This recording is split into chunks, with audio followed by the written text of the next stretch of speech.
Yang terhormat Bang Ahmad Yuda Kurniawan selaku Wakil Direktur Lembaga Kajian Pengawasan Penegakan Hukum atau LKPPH Permahi DPC Tangerang, yang sekaligus sebagai pemantik kita pada diskusi kali ini. Dan yang saya hormati pula Abang Abdul Rahman SH selaku Ketua Permahi DPC Tangerang. Dan yang saya hormati pula teman-teman yang telah menyempatkan dirinya untuk berdiskusi pada malam hari ini. Alhamdulillah, puji syukur kita kepada Tuhan Yang Maha Esa yang telah memberikan kita kesehatan dan kesempatan sehingga dapat kita dipertemukan di acara diskusi kajian interaktif pada kesempatan kali ini. Baik, ini semua sehat kan? Rekan-rekan semuanya, walaupun ini masih sedikit, tapi insya Allah kita akan tetap jalanin diskusi ini. Pada sehat kan semuanya? Alhamdulillah sehat. Sehat ya. Nah, Alhamdulillah. Sebelumnya izinkan saya memperkenalkan diri saya terlebih dahulu karena kata pepatah tak kenal maka tak sayang. Tetapi itu kata pepatah lama.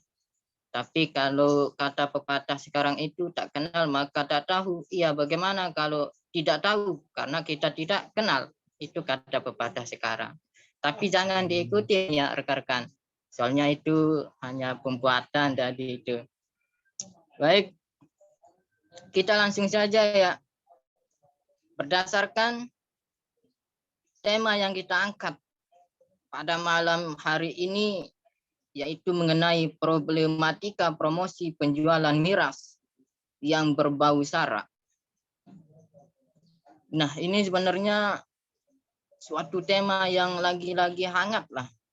Lagi hangat-hangatnya lah untuk dibahas, untuk diskusikan di suatu forum. Ya, salah satunya forum pada saat ini. Nah, kasus tersebut di mana beberapa hari yang lalu itu dipromosikan, itu nama kasusnya itu kasus promosi penjualan miras di Holywing. Itu sebuah bar lah, ya semuanya pada tahu kan. Tetapi promosi penjualan miras tersebut memberikan banyak dampak yang kontroversial lah bagi para pihak. Apalagi ini bersangkutan dengan agama, yang dimana kasus ini dikaitkan dengan agama. Nah, kronologinya ya sekilas saja ya saya bacakan. Itu kronologinya itu bagi orang yang bernama Muhammad dan Maria itu digratiskan 1 botol miras yang beralkohol setiap hari Kamis. Itu otomatis di pandangan atau benak orang yang beragama pasti itu sudah tahu siapa sih Muhammad itu dan siapa sih Maria itu. Itu sudah jelas berkaitan dengan agama. Tetapi itu hanya garis besar. Dan untuk lebih jelasnya, agar diskusi kita ini semakin berkembang, kita over pembahasan kasus ini kepada pemantik kita, yaitu Abang Ahmad Yuda Kurniawan. Kepada beliau kami persilahkan. Baik, terima kasih. Sebelumnya apakah suara saya terdengar?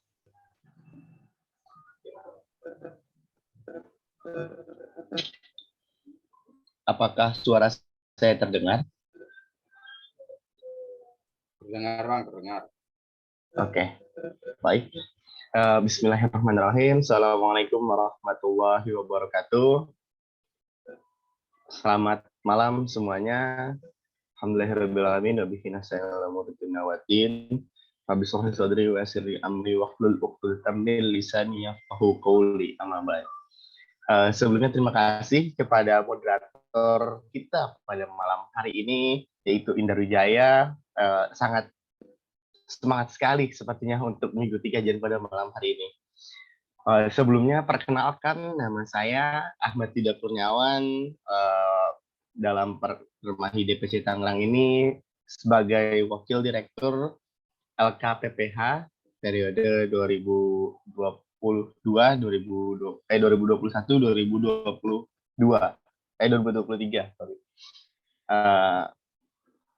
Baik, yang seperti tadi sudah disampaikan, tema kita pada malam hari ini yaitu problematika promosi penjualan miras berbau sara. Nah, yang tadi sudah dijelaskan sedikit oleh moderator kita bahwa sedang hangat nih kasus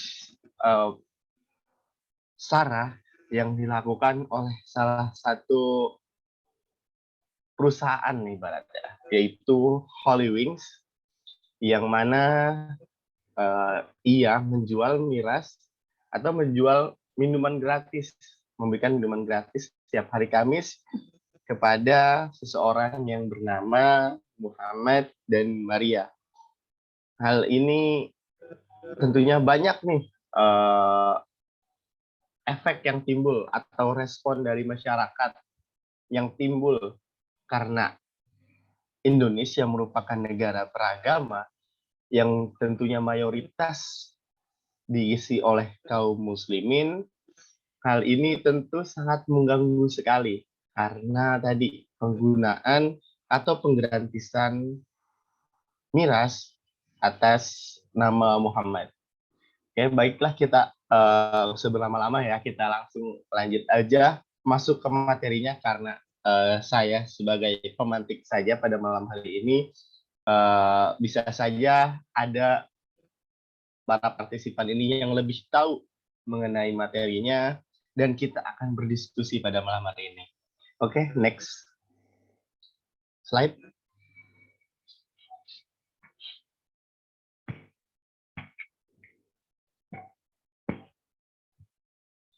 Oke, langsung penistaan ya. Penistaan menurut Kamus Besar Bahasa Indonesia mempunyai kata dasar nista atau yang bermakna hina, cela, atau rendah, sehingga penistaan dapat diartikan penghinaan, pelecehan, dan merendahkan. Dari rangkaian penjelasan di atas, maka dapat dikatakan bahwa penistaan agama merupakan suatu upaya untuk merendahkan, melecehkan, merendahkan sesuatu yang diyakini sebagai prinsip kepercayaan seseorang baik dalam wujud ucapan atau perbuatan. Nah, dari pengertian ini nih kita perlu digarisbawahi yang merendahkan sesuatu yang diyakini sebagai prinsip kepercayaan seseorang dalam wujud ucapan atau perbuatan.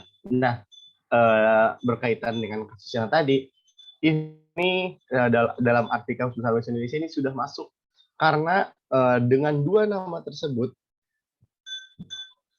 berarti ada sebuah prinsip kepercayaan di dalamnya yang menyimpulkan suatu agama yang ada seperti itu.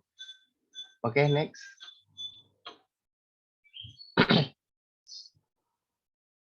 Nah, pengertian penistaan agama dalam Kitab Undang-Undang Hukum Pidana tidak dipaparkan dengan secara gamblang.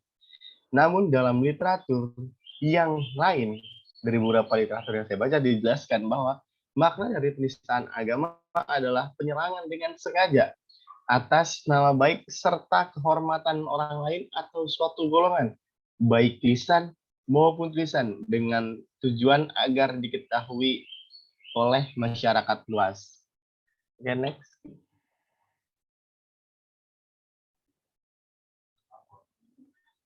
Oke, menurut Barda Nawawi, pidana yang berkaitan dengan agama tentunya dapat dibedakan menjadi 3 kriteria. Yang pertama, tindak pidana menurut agama, yaitu mencakup semua yang dilarang oleh agama yang dianut. Kendati negara tidak menggolongkan atau tidak memasukkan tindakan tersebut sebagai perbuatan yang dilarang. Nah, dalam hal ini umumnya dijelaskan pula dalam kitab dari suatu agama tertentu gitu. Dalam setiap agama yakni membunuh, misalkan ya, yakni membunuh, berzinah atau mencuri. Dan dalam hal berzinah ini kan tentunya di dalam agama masing-masing kan tidak boleh ya dilakukan. Kan belum ada hubungan yang sah. Namun di Indonesia, asalkan tidak terikat suatu pernikahan di dalam salah satu pihak, perzinahan ini sah-sah saja dilakukan. Yang penting tidak merugikan salah satu pihak. Kemudian ada tindak pidana terhadap agama, yaitu mencakup perbuatan dan atau ucapan yang bersinggungan atau bertujuan untuk merendahkan keagungan dan kemuliaan Tuhan, sabda, dan sifatnya. Nabi atau Rasul, aktivitas keagamaan, institusi agama, kitab suci, tempat ibadah, dan sebagainya. Kemudian ada tindak pidana yang berhubungan dengan agama atau kehidupan beragama, yaitu mencakup seluruh ucapan atau perbuatan, tindak pidana yang berhubungan ucapan atau perbuatan yang dapat mengganggu ketenangan dan rasa nyaman terhadap individu atau kelompok dalam melakukan aktivitas keagamaannya. Oke, next. Oke, di dalam KUHP diatur tentang penistaan agama dalam pasal 156 dan pasal 156A, pasal 157 pun dapat dijadikan dasar untuk menjerat pelaku penistaan agama. Yaitu intinya, unsurnya itu yang pertama, barang siapa menyampaikan, menunjukkan, atau menempelkan suatu tulisan atau lukisan di muka umum yang pada isinya mengandung pernyataan mengenai perasaan permusuhan, kebencian, dan atau penghinaan atas golongan-golongan rakyat Indonesia tertentu dengan tujuan agar isinya diketahui atau lebih diketahui oleh khalayak luas, diancam dengan pidana selama-lamanya 2 tahun 6 bulan atau pidana denda sebanyak-banyaknya Rp4.500. 2, jika yang pihak bersalah melakukan tindak kejahatan tersebut pada saat menjalankan pencariannya dan pada saat itu belum melewati 5 tahun dan hitung sejak pemidanannya, menjadi tetap karena tindak kejahatan demikian beserta yang bersangkutan dapat dicekal dan atau dilarang. Nah, dalam ayat 1 ini unsur-unsurnya yaitu barang siapa. Dan ini unsurnya siapa saja ya, baik bisa perorangan ataupun badan hukum.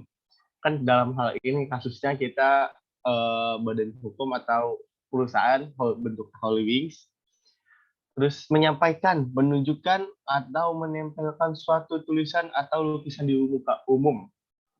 Ini sudah jelas ya, di muka umum dia menampilkan promosi hal-hal yang memang mengganggu lah dalam istilahnya dua agama.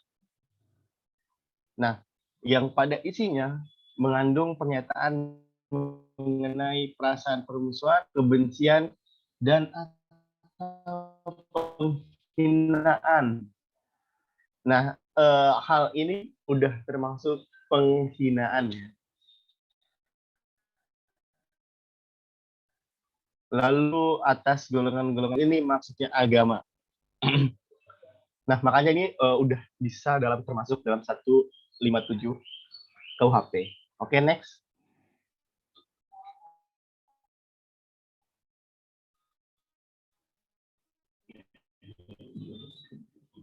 Undang ITE ya, karena ini kan sifatnya penyebarannya melalui internet. Jadi terdapat di pasal 28 ayat 2 Undang-Undang ITE atau Undang-Undang nomor 11 tahun 2008 dan Undang-Undang nomor 19 tahun 2016 tentang ITE. yaitu dilarang untuk menyebarluaskan konten yang ditujukan untuk menimbulkan kebencian atau permusuhan individu dan atau kelompok atas dasar sara yang menggunakan media internet. Nah, dalam pasal ini kan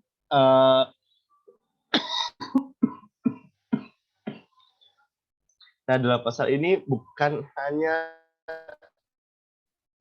perspektif mengganggu kebebasan berpendapat, tapi selalu ada batasan-batasan dalam berpendapat karena hal itu dapat menyinggung satu golongan tertentu dan golongan lainnya. Karena kebebasan itu atau hak itu dalam kuliah umumnya Bapak Khairul Huda yang pernah saya ingat bahwa hak itu akan hilang apabila seseorang melanggar hak atau menyinggung hak orang lain. Seperti itu. Next. Oke, ini kata-kata dari saya. Setiap perkataan dan perbuatan harus diperhatikan terlebih dahulu sebelum dilakukan. Karena apapun yang terjadi itu tanggung jawab atas perkataan dan perbuatan tersebut. Sekian dari saya. Terima kasih. Saya kembalikan kepada moderator.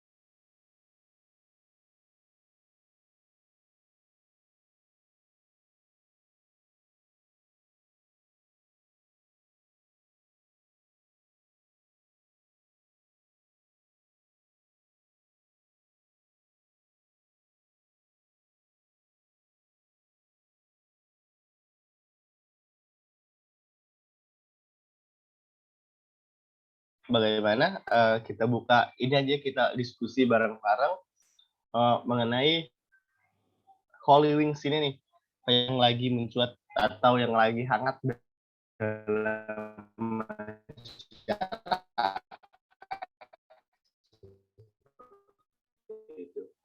Boleh yang presentasi yang saya berikan, apakah ada yang kurang atau adakah yang beranggapan lain seperti itu?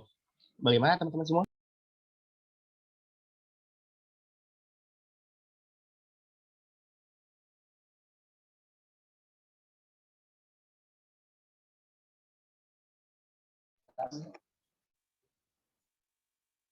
Baik, bagi rekan-rekan yang ingin bertanya, kami persilahkan ya. Bisa langsung bertanya ke pemantiknya atau bisa lewat chat ya. Soalnya untuk mempersingkat waktu, kita langsung saja buka sesi tanya jawabnya aja ya. Dan kepada rekan-rekan bisa untuk bertanya, kami persilahkan.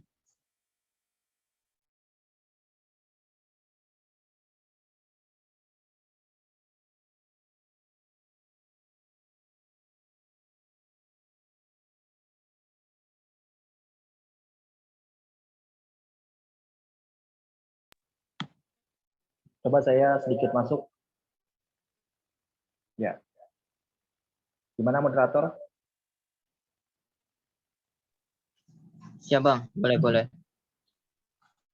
Ya, biar bisa sharing ya, dan apa ya, kita santai aja. Sebenarnya sih ini tujuannya supaya kita sebagai masyarakat juga tidak asal menjustifikasi atau menilai ya, secara subjektif ya, tapi kita memiliki pandangan dasar dan juga kajian-kajian berdasarkan keilmuan.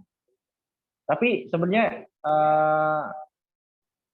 saya mau tahu dulu nih, kira-kira perspektif dari kawan-kawan atau mungkin perspektif dari pemantik seperti apa nih?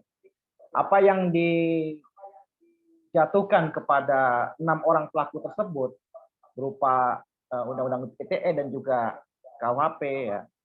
Itu apakah sudah tepat apa yang dilakukan penegak hukum? Dan juga kan dari pihak Holy Wings juga sudah memberikan permohonan maaf ya secara terbuka melalui sosial media.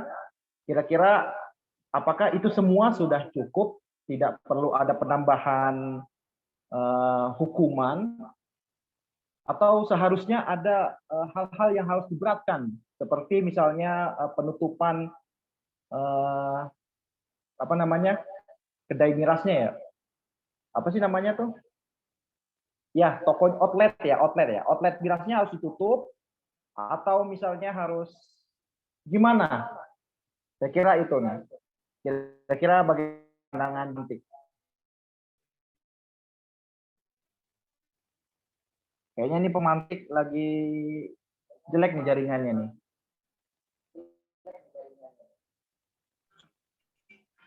Atau mungkin pertanyaannya bisa ditampung ya Bang.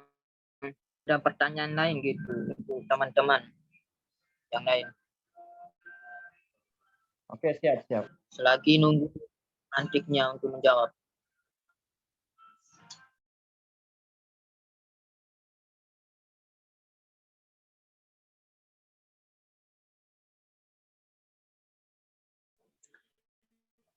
Izin masuk teman-teman.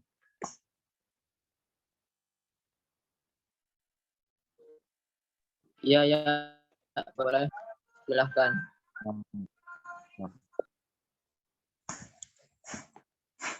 Baik, assalamualaikum warahmatullahi wabarakatuh. Selamat malam semuanya. Salam, Om Swastiastu, Namo Buddhaya, dan salam kebajikan. Yang saya hormati Pak Permahi, cabang Tangerang, dan terbawa pula sekaligus dengan Bapak Pemantik, Abang Pemantik, dan tak lupa juga teman-teman semuanya yang turut hadir berdiskusi, dialog bersama. Tentunya yang paling mendasar terkait Holy Wing ya. Bagi saya kan, bagi saya pribadi, kalau misalkan permohonan maaf sudah dilakukan ataupun entah itu secara tertulis maupun secara lisan, itu fair-fair aja. Tapi kenapa yang menjadi pokok pembahasan gitu kan sekarang, kenapa Holy Wing itu ditutup? Bahkan itu sampai mencederai terhadap ekonomi yang ada di begitu kira-kira. Ini terkait ekonomi. Kalau terkait dari aturan, kan Holy Wing kan sudah menyatakan bahwasanya dia memohon maaf yang sudah beredar di berita, entah itu di berita nasional maupun dari berita daerah, bahwasanya dari pihak Holy Wing itu sudah menyatakan sikap bahwasanya dia salah. Nah, pertanyaannya sekarang, kenapa Holy Wing itu dibubarkan? Akan tetapi dari secara tatanan ekonomi, bakalan di wilayah tersebut itu akan kekurangan gitu kan, bukan lebih meningkat lagi, akan tapi lebih menurun. Nah, menurut pandangan dari pemateri sekalian, terkait Holy Wing tersebut yang dibubarkan itu kenapa gitu kan? Kira-kira mungkin ada teman-teman ada pandangan lain yang apa nantinya ketika tidak dibubarkan akan merajut lagi terhadap pokok pembahasan yang sudah dilaluin gitu kan, misalnya kemarin. Apa bagaimana? Itu aja dari saya. Terima kasih. Baik, tinggal satu pertanyaan aja ya. Mungkin rekan-rekan yang mau menambahkan pertanyaannya. Ini yang terakhir ya. Kami persilahkan bagi rekan-rekan.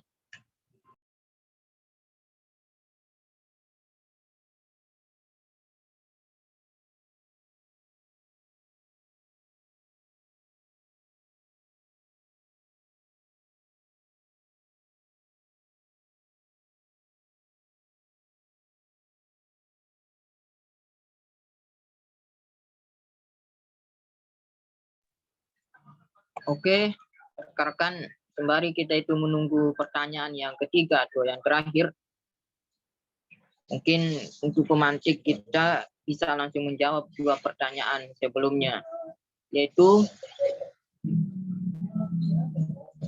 pertanyaan pertama itu terkait dengan sanksi. Sanksi apakah yang patut untuk dijerat oleh 6 pelaku tersebut? Itu garis besarnya untuk pertanyaannya. Dan yang kedua itu, kasus Holy Wing ini bahwa sudah minta maaf bahwa pelaku sudah minta maaf, akan tetapi kenapa following ini dibubarkan? Itu pertanyaan yang kedua. Mungkin untuk pemantik kepada Abang Yuda bisa langsung menjawab.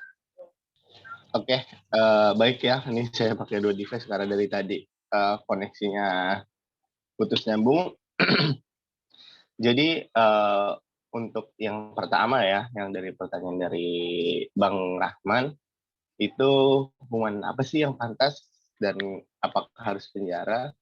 Dan itu sih sebenarnya dalam penegakan hukum sendiri, dalam hal ini pencemaran nama baik itu bisa dilakukan melalui litigasi ataupun non litigasi.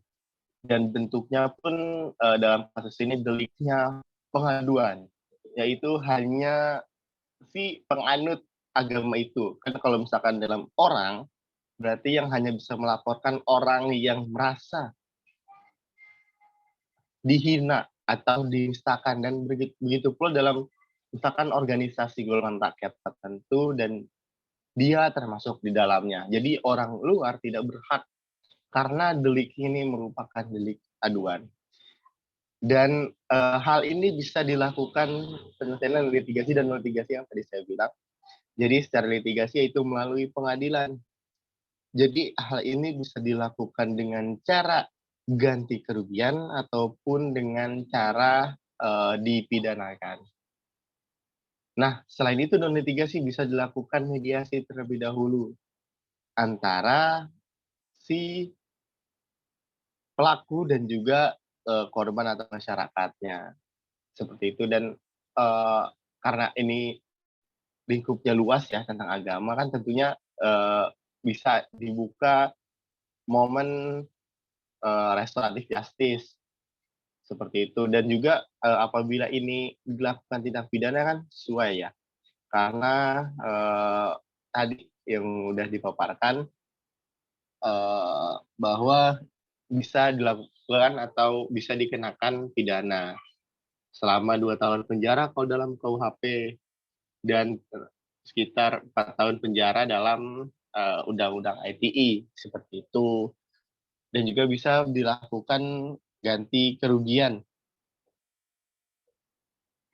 karena melalui sistem jalur perdata, karena perbuatan yang dilakukan melawan hukum, dan tetap melalui sistem somasi terlebih dahulu untuk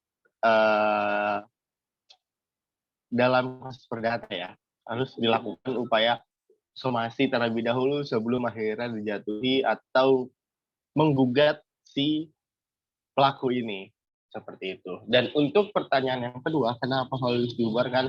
Nah, karena hal ini mencuat di permukaan ya tentang miras ini, kenapa izinnya dicabut? Karena ternyata diselidiki di DKI Jakarta itu sendiri ada 12 outlet Holy Wings yang dimana belum memenuhi syarat, karena di Indonesia kan dalam pembangunannya harus memiliki syarat, yaitu dalam bangunan itu ada KLBI dan itu tidak memenuhinya. Makanya izin-izinnya dicabut seperti itu. Dan karena kan Indonesia mengandung asas legalitas ya, jadi tidak bisa untuk meneruskan apabila tidak ada legalitasnya, seperti itu. Bagaimana? Apakah ada tanggapan lagi?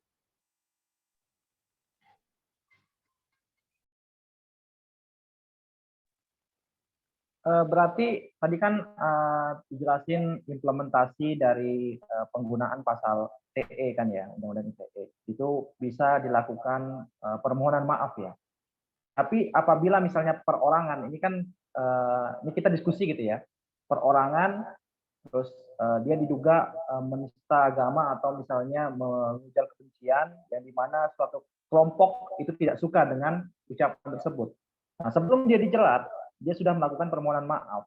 Tapi apakah dengan permohonan maaf itu tetap bisa dituntut atau misalnya dilaporkan kepada pihak yang berwenang karena dia dijerat dengan pasal-pasal yang mengandung ujaran kebencian. Apakah permohonan maaf itu menghapuskan dari kesalahan yang dilakukan oleh pelakunya itu? Nah itu. Sebenarnya sih tadi pertanyaan yang pertama tuh lebih cenderung hukuman yang diterapkan kepada 6 orang itu sudah cukup atau kurang, intinya seperti itu gitu kan. Karena kan yang dijerat ini kan karyawannya, tapi dari direksinya atau manajemennya dia sebenarnya kan ada kelalaian, walaupun bukan dia secara tidak langsung melakukan, tapi kan di situ ada kelalaian. Nah itu bagaimana? Ini kita diskusi ya, biar maksudnya diskusi pada malam hari ini menjadi menarik dan seru gitu. Itu aja. Oke, baik. Tadi karena permintaan maaf ya, bisa ditindaklanjuti atau tidak. Dan hal ini apabila telah terjadi terus langsung minta maaf, ini tergantung dari si korban itu sendiri. Dan apabila misalkan korban ini melakukan somasi terlebih dahulu kepada terduga pelaku, yang isinya harus meminta maaf, itu bisa jadi salah satu penggugur. Kan dalam hal ini permintaan maaf itu tidak diinginkan oleh korban gitu, misalkan. Kan seperti itu, kan itu tidak diminta dan dia minta maaf sendiri dan itu tidak bisa dilakukan dan proses hukum tetap berjalan. Dan yang tadi apakah hukuman ini sudah pas? Dan tentu saja menurut saya pribadi untuk yang 6 karyawan ini sudah pas gitu untuk dijerat. Sebenarnya kan karena ini dalam KUHP yang lama ya, belum disahkan RKUHP mengenai tindakan alternatif, saya lebih setuju akan dikenakan tindakan alternatif berupa pengawasan dan atau pekerja sosial seperti itu. Dan karena ini dia di penjara, tentunya ini akan mudah-mudahan akan menjadi efek jerah bagi si para karyawan ini agar tidak mengulangi kesalahan yang sama. Dan untuk kelalaian itu sendiri, sebenarnya ini juga menurut saya satu mencurigakan ya. Masa iya sih dalam karyawan itu dia membuat promosi tapi tanpa diketahui oleh atasannya gitu loh.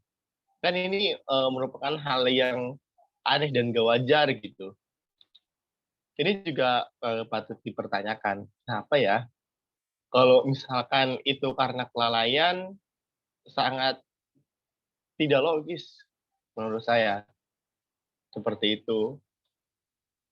Dan mungkin ada teman-teman lain yang bisa menambahkan dan bisa saja kepada para atasan ini hanya menutupi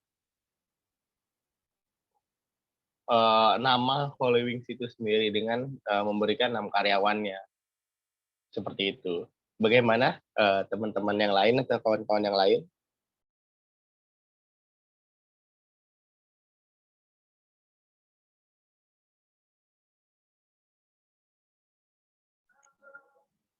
Gimana teman-teman, apa ada yang mau menambahkan terkait pertanyaan yang pertama ini? Ya, jadikanlah diskusi ini sebagai perkembang pengetahuan kita lah. Yuk, gimana teman-teman? Izin Bang untuk tambahkan Ya, dikit ya. silakan. Tentunya jika suatu manajemen terus direkturnya, anggap saja itu direkturnya Hollywing itu masa nggak tahu kan, pastinya kan soal terkait itu kan pasti tahu. Apa mungkin dia itu kira-kira pura-pura nggak tahu? Mungkin di sini ada dua kecurigaan. Yang pertama yaitu bisa jadi dia pura-pura nggak tahu, dan yang kedua itu dia itu mempunyai pawang ataupun payung hukum yang sangat apa yang sangat dipengaruhi gitu kan kira-kira.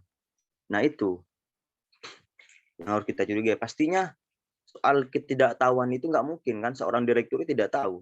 Karena yang pertama,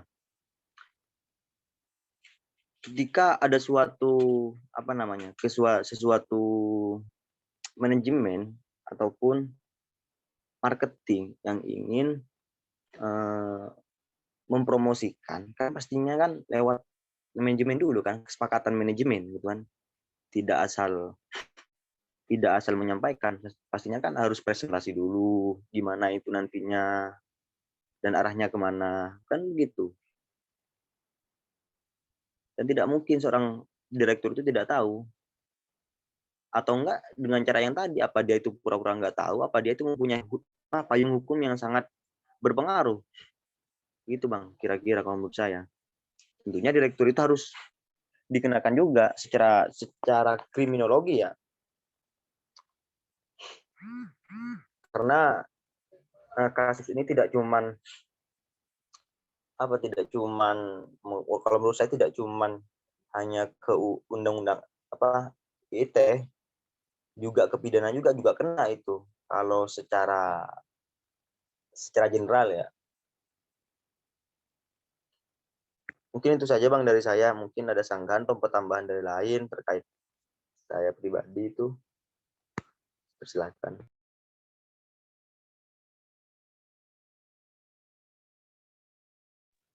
Moderator bersuara juga nggak apa-apa.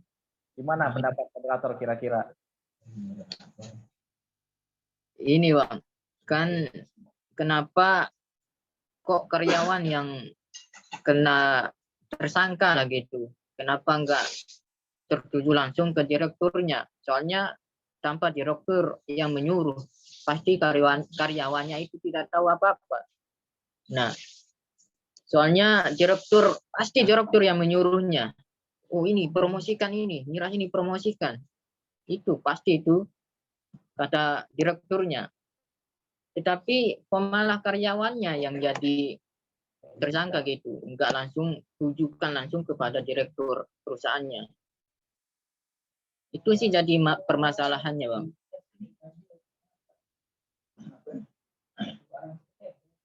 Mungkin ada tanggahan atau pendapat lain dari teman-teman.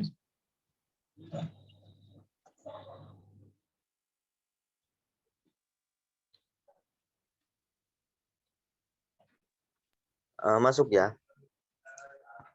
Ini kan sudah jelas ini ada di pasal 156A KUHP tersebut hanya unsur yang menyatakan perasaan atau permusuhan dan kebencian atas dan penghinaan gitu kan kira-kira. Nah, dari kalau dikaji secara pidana kan masuk nih ke pidana. Bentar bang, nih orang tua lagi telepon. Baik. Bagi rekan-rekan yang lain mungkin bisa mengeluarkan pendapatnya terkait dengan ini. Apakah bisa masuk ke pidana juga atau perdata gitu? Kalau ke bagian administrasi sudah jelas ya, pasti masuk. Soalnya itu terkait dengan keputusan pemerintah yang memberikan izin, sehingga izinnya itu dicabut. Itu terkait dengan administratif. Tetapi ini terkait dengan pidana. Apakah ini termasuk pidana? Karena sebagaimana yang telah saya baca di website itu, kalau tidak salah itu CNN Indonesia, bahwa yang 6 pelaku itu tidak bisa dijerat oleh pasal-pasal baik penistaan agama maupun ujaran kebencian, itu tidak bisa dijerat. Soalnya kriterianya itu tidak memenuhi. Itu di kata CNN Indonesia, tidak bisa dimasukkan ke dalam ranah pidana. Itu kata CNN Indonesia. Mungkin ada teman-teman yang mau menyambung, ingin mengembangkan terkait ini, kami persilahkan. Nah, ini nih ada di komentar nih, bagus nih dari Bang Andi Hadibowo yang mengenai kode KBI dan juga tentang yang media tim kreatif itu berbeda dengan manajemen karena tim kreatif itu punya apa ya istilahnya job desk tersendiri untuk membuat hal-hal yang berbeda dari yang lainnya dan juga untuk terus apa ya menerbitkan inovasi untuk perusahaannya seperti itu.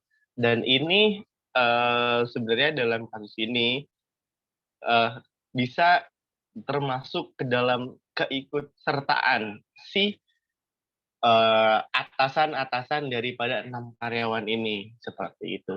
Dan juga kan kita nih baru melihat perkembangan kasus baru sampai tahap penyelidikan ya, masih tahap penyelidikan dan langsung ditangkap 6 dan hal ini belum gelar perkara. Dan ada atau tidaknya suatu tindak pidana itu tersebut dari gelar perkara. Dan seperti yang kita lihat dan masyarakat lihat pada umumnya, bahwa bagian-bagian atau unsur-unsur dari pasal 156 ini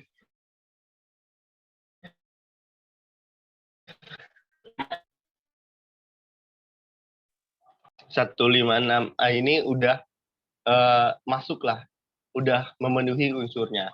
Nah, nanti bagaimana penyidiknya untuk dapat menerusi. Dan tentunya kan harapan kita hal ini akan ditindak setegas-tegasnya seperti itu. Dan tentunya kan kita harus mengawal nih hal ini bagaimana prosesnya. Karena kan ini sudah bisa sangat jelas dilihat bisa masuk nih ke dalam unsur-unsur tersebut. Seperti itu.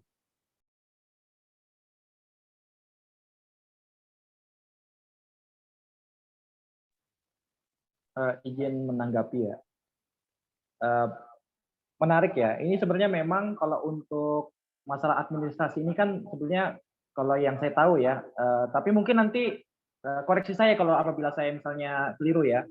Administrasi ini kan dijatuhkan bagi outlet-outlet yang tidak jelas atau bermasalah izinnya. Nah, ini tidak ada kaitannya dengan penyebaran atau promosi penjualan miras yang berbau sara ini. Nah, mungkin kalau misalnya dari manajemennya atau dari direktur atau misalnya dari atasannya itu ingin dijerat pidana, saya kira harus sesuai dulu nih dari aturan KUHP pasal 55. Kan di situ ada penyertaan ya, yang menyuruh, yang menganjurkan, yang melakukan.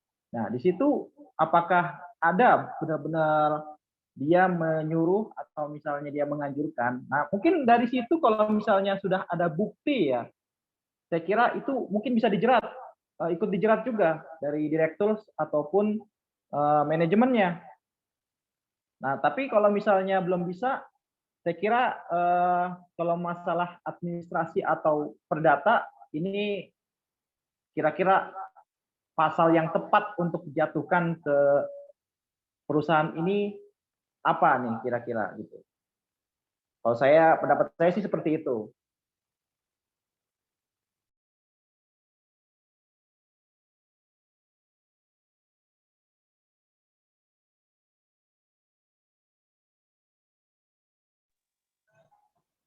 Oke, yang tadi dijelaskan ya sama Bang Rahman juga nih gimana sih kalau misalkan pidana dan tadi pidana juga bisa dilihat yang tadi nih pasal 156 dan juga tadi unsur penyertaan dalam pasal 55. Nah, kalau misalkan dalam perdata ini kan tentunya ada hal-hal yang memang di luar dari pidana penjara, yaitu bisa saja misalkan ganti rugi atau dan sebagainya gitu. Dan ini pun kalau dalam perdata masuknya dalam 1365 KUH Perdata, yaitu perbuatan melawan hukum. Karena sudah jelas hal ini penistaan agama ini dilarang dan tetap dilakukan. Berarti hal ini merupakan suatu hal yang melawan hukum. Nah, dan oleh sebab itu ini bisa saja yang tadi saya bilang bisa ditindak secara baik pidana maupun secara keperdataan. Seperti itu. Seperti banyak berita nih yang sudah mulai menaik nih, udah mulai naik bahwa ada ada orang yang namanya Muhammad menggugat sekian miliar pihak Holy Wings. Nah, seperti itu dalam contoh kasus perdatanya. Dan pidananya yang tadi, yang 6 karyawan ini sudah mulai ditangkap dan dilakukan proses penyelidikan. Baru nanti penyidikan, gelar perkara, baru bisa ditentukan apakah delik pidana atau tidak. Seperti itu.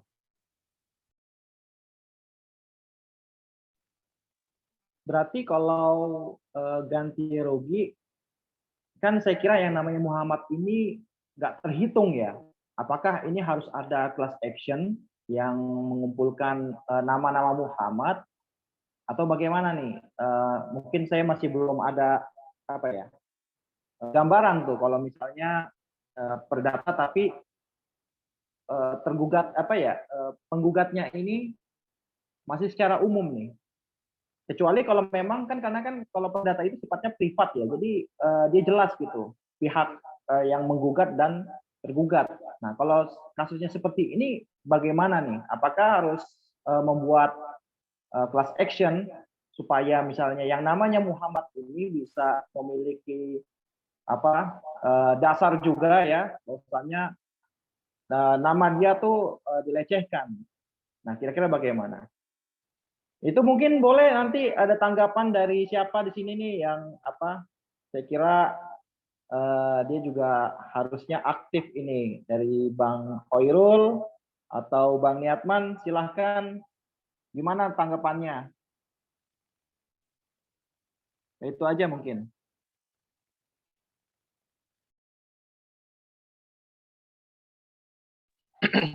Nah, dalam hal ini tadi bisa saja kita lakukan gugatan class action dengan nama-nama orang yang bernama Muhammad dan juga bagi pemeluk agama Islam. Karena yang tadi, hal ini sangat menyimbolkan nama ini nih, nama Muhammad dan Bara ini sangat menyimbolkan nama dari agama gitu.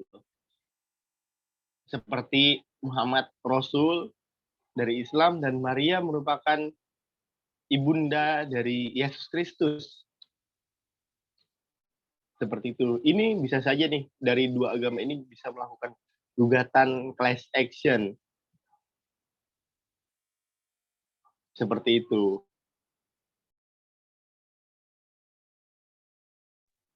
Mantap.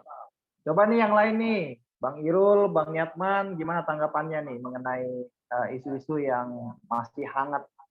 Apalagi kan saya kira ini bakal terjadi ke depannya kan. Maksudnya tidak sama tapi serupa. Karena kan ada apa ya namanya ya? Ada rencana ya atau wacana rancangan undang-undang larangan minuman keras ini kan mau disahkan gitu. Yang ininya akan menjadi sangat kontroversial. Saya kira kajian ini sangat penting untuk kita bisa memahami gitu.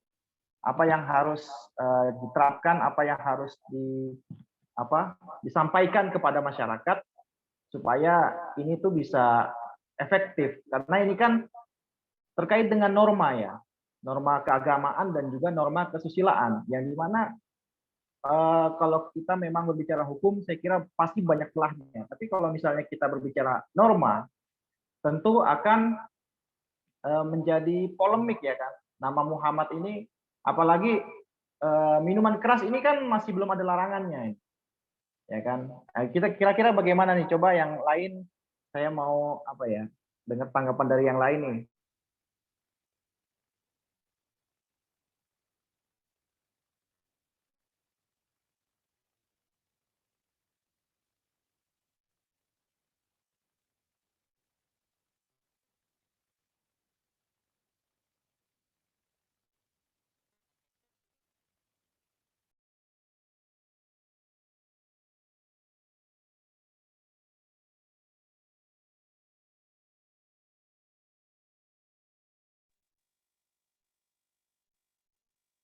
Gimana teman-teman? Mungkin ada tanggapan. Ini pesertanya 15 ini.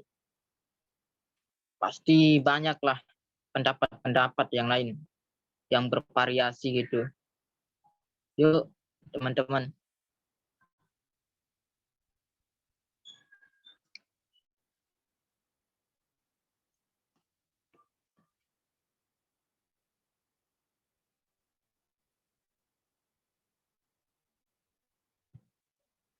Baik, kalau kita berbicara mengenai norma agama, itu sudah jelas ya, bahwa agama Islam itu melarang keras yang namanya miras. Itu tercantum di dalam surah Al-Baqarah, yang dimana disebutkannya yas'alunaka 'anil khamri wal maisir qul fihima itsmun kabir. Mereka bertanya terkait dengan khamr dan judi, di dalamnya itu terdapat dosa yang besar. Jadi sudah jelas di dalam norma agama itu sudah dilarang. Tetapi kalau hukum positif Indonesia itu masih belum diatur terkait miras ini. Baik, gimana tanggapan teman-teman yang lain terkait hal tersebut?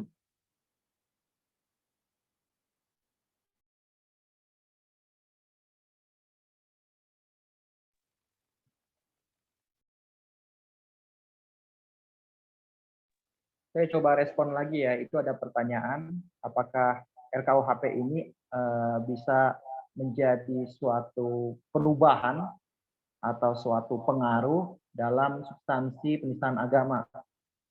Saya kira sih kalau penistaan agama, kalau dilihat juga ya sama aja gitu. Redaksi hampir sama ya, redaksi RKUHP yang dirancang itu sama Undang-Undang ITE dan juga pasal yang ada yaitu KUHP, saya kira itu juga tidak jauh beda gitu. Secara redaksi sama.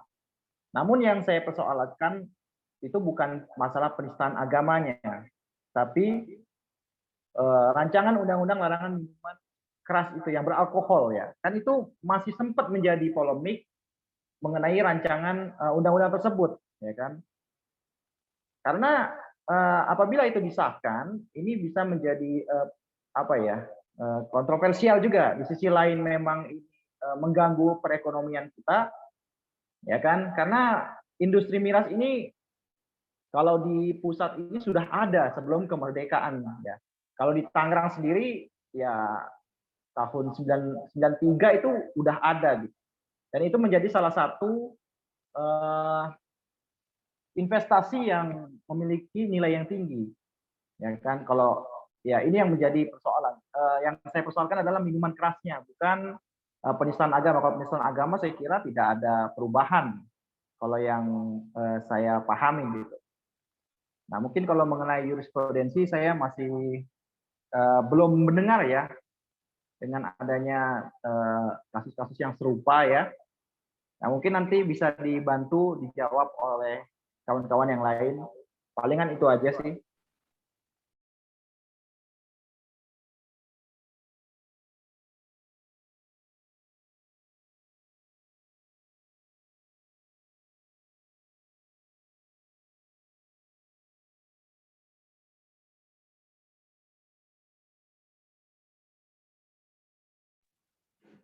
Gimana? Apakah ada tanggapan yang lain?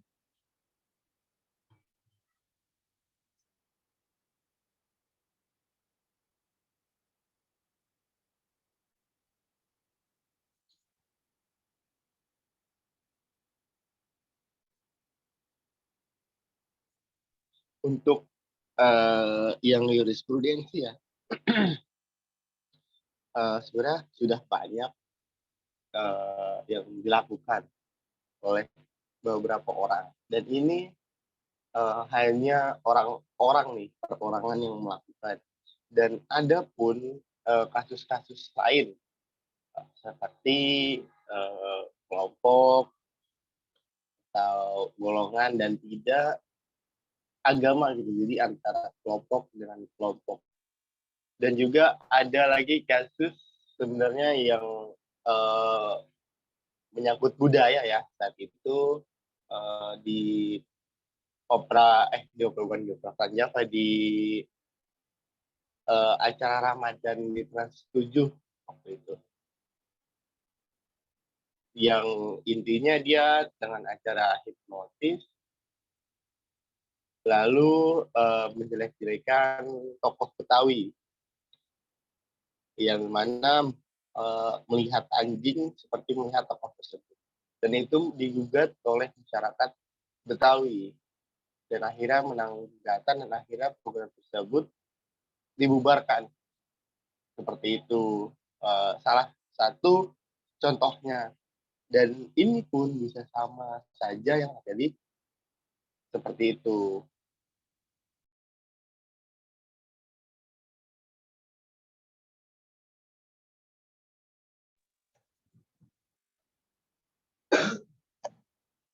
Mungkin ada respon bagi teman-teman yang lain.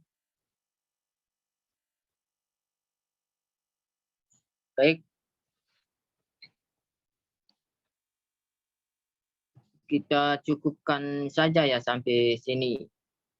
Soalnya ini waktu menunjukkan jam 9:16. Mungkin diskusi ini sudah cukup bagi kita untuk dibahas. Dan mudah-mudahan diskusi ini bisa menambah pengetahuan dan wawasan kita terkait dengan miras maupun penistaan agama maupun pencelaan gitu. Pokoknya yang terkait dengan itu, mudah-mudahan setelah diskusi ini, dengan diskusi ini wawasan kita itu semakin bertambah. Mungkin ada tambahan dari teman-teman atau dari pemantik. Oke, sedikit aja ya tambahan dari saya. Terima kasih pada teman-teman yang sudah hadir pada kajian pada malam hari ini. Semoga apa yang tadi disampaikan dapat bermanfaat bagi kita semua dan tidak ada meluangkan waktu untuk mencari ilmu yang sia-sia.